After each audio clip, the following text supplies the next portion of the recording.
السلام عليكم، كيفكم؟ إن شاء الله كلكم تكونوا كويسين. أنا أمل. اليوم حأعمل معاكم كرانشي شوكليت كيك من الحلويات اللي مرة سريعة. إذا مرة مشتهيين حلا كله شوكولاتة وتبغوه دحين بسرعة، هذا أبو 5 دقايق، 5 دقايق وهو جاهز. فنقول بسم الله. في البداية حأحتاج كيك شوكولاتة جاهز، حأحطه في صينية التقديم. ممكن تستخدموا الكيك يعني تسووا كيك بنفسكم، بس كده كده أنا حأفتفته فحبيت أستخدم الجاهز.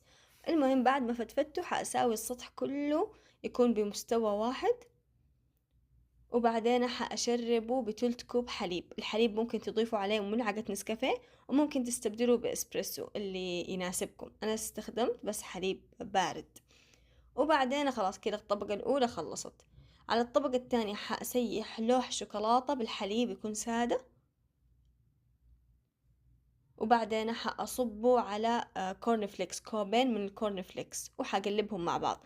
المهم إذا ما كنتم مشتركين عندي في القناة بليز انزلوا اشتركوا فيها وشيروا الفيديو للناس اللي عندكم. من جد أنا محتاجة دعم، محتاجة لايكات، محتاجة اشتراكات في القناة. ترى عندي ترندات وهبات وفيديوهات مرة حلوة، حتعجبكم إن شاء الله.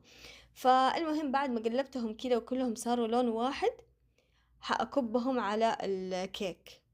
شايفين الحالة مرة سهل كده، بس بش أنا لو ما كنت مصورة في فيديو ترى أنا كنت حخلصه ب5 دقايق، بس علشان التصوير وكده أخذ مني مدة أطول. المهم بس كده دحين على طول، ترى يعني بديكم تحطوه في التلاجة بس تبغوه بارد، بس أنا يعني ما حطيته في التلاجة، على طول في لحظتها غرفته وأكلته.